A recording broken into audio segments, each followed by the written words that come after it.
नमस्कार, हमारे channel knowledge Sikar में आपका स्वागत है। आज हम पढ़ेंगे काव्य शास्त्र में रस का क्या महत्व है। रस को काव्य की आत्मा कहा गया है। काव्य को सुनने और पढ़ने में एवं दृश्य काव्य के दर्शन तथा श्रवण में जो अलौकिक आनंद प्राप्त होता है वही काव्य में रस कहलाता है। रस का शाब्दिक अर्थ है आनंद। काव्य में जो आनंद आता है वही काव्य का रस है। काव्य में आने वाला आनंद अर्थात रस लौकिक न होकर अलौकिक होता है। रस काव्य की आत्मा है। रस अंतःकरण की वह शक्ति है जिसके कारण इंद्रियां अपना काम करती हैं। मन कल्पना करता है और स्वप्न की स्मृति रहती है। व्यक्ति इंद्रियों पर संयम करता है तो विषयों से अपने आप हट जाता है, परंतु उन विषयों के प्रति लगाव नहीं रहता। रस विषयों के प्रति लगाव भी रखता है और अपने आप पे संयम भी रखता है। रस का प्रयोग सार तत्व के अर्थ में चरक सुश्रुत में मिलता है। सब कुछ नष्ट या व्यर्थ हो जाए पर जो भाव रूप तथा वस्तु रूप में बचा रहे वही रस कहलाता है। कविता, कहानी, नाटक आदि पढ़ने, सुनने या देखने से पाठक को जो एक प्रकार का विलक्षण आनंद प्राप्त होता है वही रस कहलाता है। नाट्यशास्त्र में भरत मुनि ने रस की व्याख्या करते हुए कहा है, विभावानुभाव व्यभिचारी संयोगाद रस निष्पत्ति, अर्थात विभाव अनुभाव संचारी भाव के संयोग से रस की निष्पत्ति होती है। सुप्रसिद्ध साहित्य दर्पण में कहा गया है, हृदय का स्थायी भाव जब विभाव अनुभाव और संचारी भाव का संयोग प्राप्त कर लेता है तो रस रूप में निष्पन्न हो जाता है। इस प्रकार रस के 4 अंग हैं, स्थायी भाव, विभाव, अनुभाव और संचारी भाव। स्थायी भाव मानव हृदय में स्थायी रूप में विद्यमान रहने वाले भाव को स्थायी भाव कहते हैं। विभाव स्थायी भाव को जगाने वाले और उद्दीप्त करने वाले कारण विभाव कहलाते हैं। ये 2 प्रकार के होते हैं, आलंबन और उद्दीपन।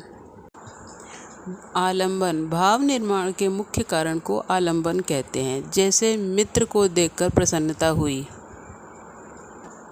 उद्दीपन जब कोई वस्तु भावना को उत्तेजित करती है वहाँ उद्दीपन होता है, जैसे गुण, कार्रवाई, सजावट, वातावरण आदि।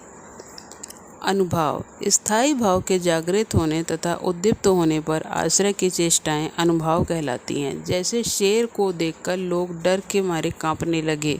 व्यक्ति की ये चेष्टाएं अनुभाव कहलाती हैं। ये 5 प्रकार के होते हैं, कायिक, वाचिक, मानसिक, सात्विक और आहार्य।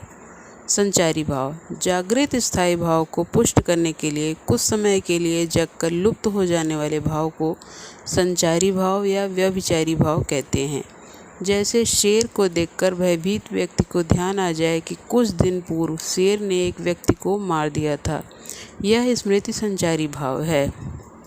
आचार्य भरत ने नाटक या काव्य में 8 रस माने हैं। परवर्ती आचार्यों ने शांत रस को अतिरिक्त स्वीकृत देकर कुल 9 रसों की पहचान निश्चित की। काव्य में महाकवि सूरदास ने वात्सल्य से संबंधित मधुर पद लिखे, इसलिए एक अन्य नया रस वात्सल्य रस का जन्म हुआ। रस के प्रकार श्रृंगार रस, वीर रस, हास्य रस, करुण रस, विभत्स रस, रौद्र रस, भयानक रस, अद्भुत रस, शांत रस और वात्सल्य रस।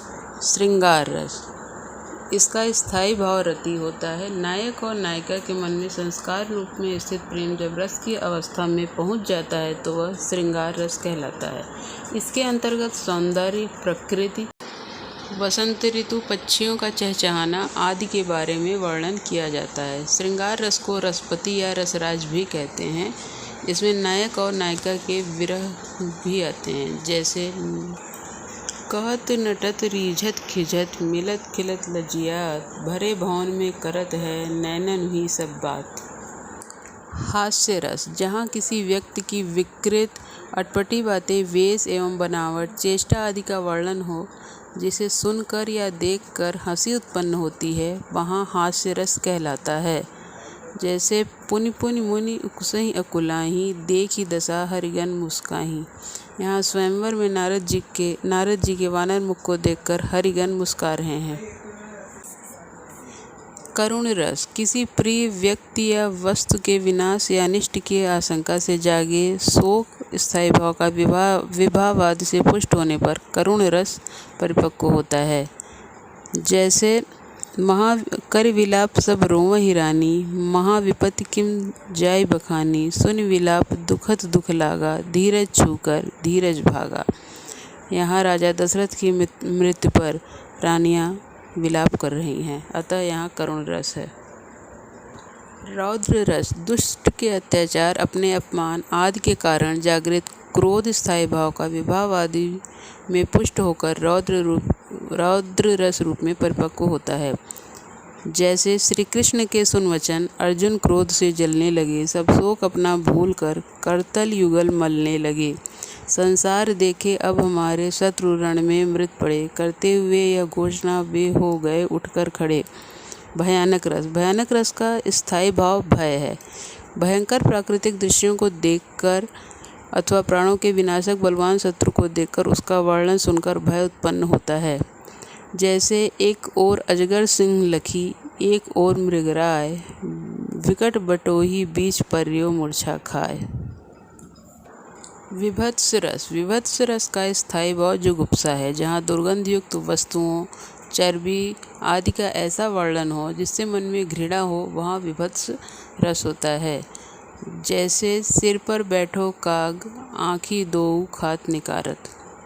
अद्भुत रस, जहाँ अलौकिक व आश्चर्यजनक वस्तुओं या घटनाओं को देखकर विस्मय अथवा आश्चर्य भाव हृदय में उत्पन्न होता है, वहाँ अद्भुत रस होता है। जैसे यहाँ वहाँ दुई बालक देखा, मतिभ्रम मोर की आन बिसेखा। यहाँ कौशल्या जी राम जी के स्वरूप को कई जगह देखकर आश्चर्यचकित हो रही हैं। वीर रस का स्थायी भाव उत्साह है।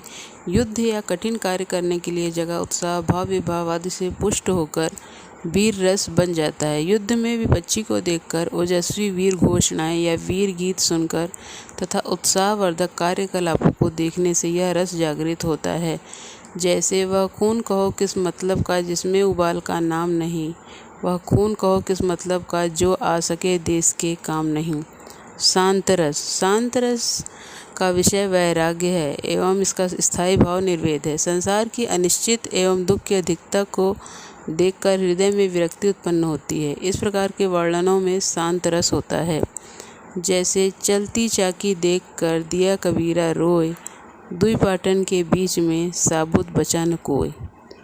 वात्सल्य रस, जहाँ शिशु के प्रति प्रेम, स्नेह, दुलार आदि का प्रमुखता से वर्णन किया जाता है, वहाँ वात्सल्य रस होता है।